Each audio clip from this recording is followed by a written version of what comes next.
Hello everyone.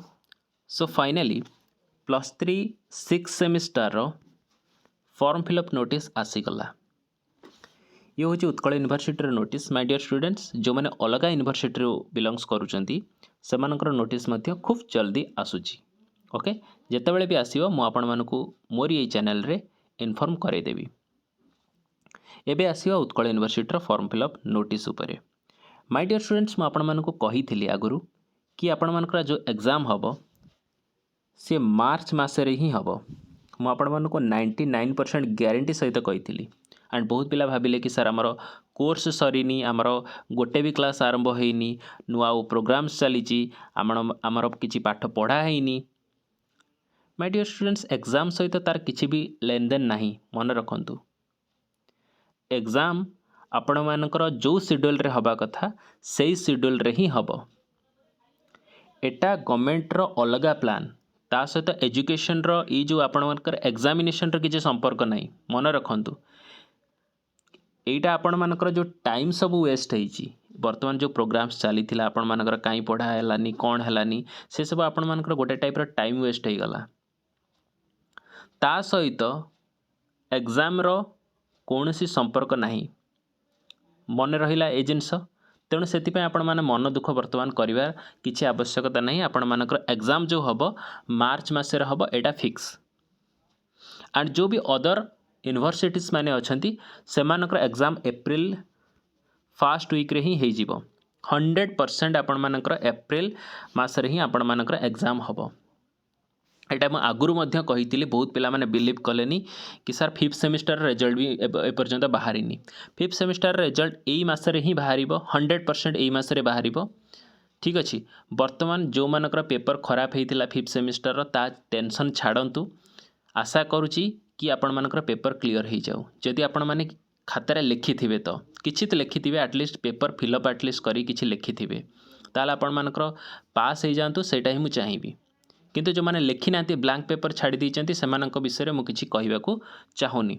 बर्तमान Utkal university आसवा notice विषय मन रखु माय डियर स्टूडेंट्स ये हूँ 12 तारिख नोटिस 12/2/2024 आज हूँ 13 तारिख। तो काली ये बिलटा सांक्शन होती कंट्रोलर ऑफ एग्जामिनेशन को ठारू। बर्तमान देखंतु ये सब चिट्ठी आपणकर इच्छा हेले पढ़े नहले नहीं। जेते भी प्रिंसिपाल अच्छा सबू तेणु देखु आपको आपण पढ़िले पढ़तु नहले नहीं किसी असुविधा नहीं। आमर मेन जिनस ये आपणकर चिट्ठी रहा जो मैंने 2021 एडमिशन करते से रेगुलर पिला 2020 19 18 एम सबू बैक पिला। एबे आपणकर जो मेन जिनस रहा मेन मुद्दा जो रहा सी हूँ ये जिनसटा देखु देखु भल भाव देखु कौन लिखिला theory and practical examination will be held in the month of March last week of March माने लास्ट वीक रु आपण मानकर एग्जाम ता स्टार्ट हो जीवो। क्लियर एतिक जिनस आपण मानकर जो एग्जाम हम लास्ट वीक ऑफ मार्च ठारू स्टार्ट हो जीवो।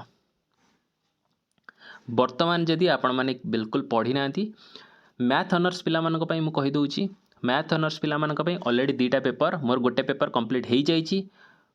Core paper 13 complex analysis complete सरी जाइए एंड ग्रुप थ्योरी 2 बर्तमान चली। ओके सो से माने जाइए प्लेलिस्ट रे चेकआउट करें देखिपारे सब जाक लेक्चर गुड़ाक।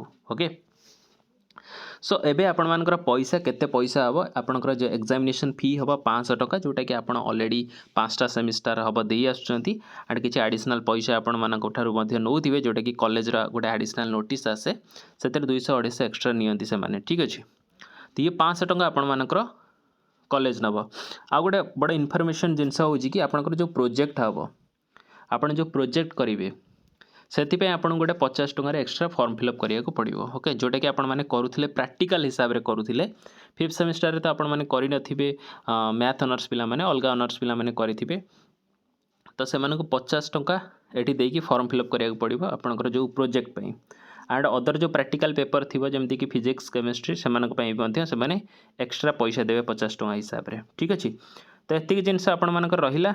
एबे आपणकर फॉर्म फिलअप डेट जोटा कि यूनिवर्सिटी एठी तार डेडलाइन एठी करिछि फाइन डेट आ गोटे without fine date six semester regular है आउ जोटा रहिले plus three six semester back 20 ठारू सेमानकर सब डेट देखंतु दीटांकर सेम ही डेट रहिबो किछि भी प्रॉब्लम्स नाही दीटांक सेम डेट रहिबो आपण मानकर जो डेट रहिबो 16 ठारू 23 जाके 16 तारिख ठारू आपनकर फॉर्म फिलअप स्टार्ट हबो 23 तारिख टोटाल गोटे सप्ताह आपनकर फॉर्म फिलअप चलिबो जोटा कि आपनकर विदाउट फाइन बिना फाइन रे फाइन जदि दौरान 24 रु जदि आगू करुँच ताल आपण मैंने 200 टका फाइन देवे 24 रु 26 भितर 26 जदि आगू बढ़ुची ताल आपण मैंने 500 टका देवे ठीक अच्छे 27 रु 29 एंड इमरजेंसी केसेस जदि आपंकर सडनली अच्छी 2-4 दिन अच्छी एग्जाम आप यूनिवर्सिटी कथा है 2000 टका से गणिकी से आप फॉर्म फिलअप करेंगे 2000 टका जाके कथा जीवनी आपण मैंने 16 रु 23 भितर फॉर्म फिलअप करदे ठीक अच्छे एति जिनस रहा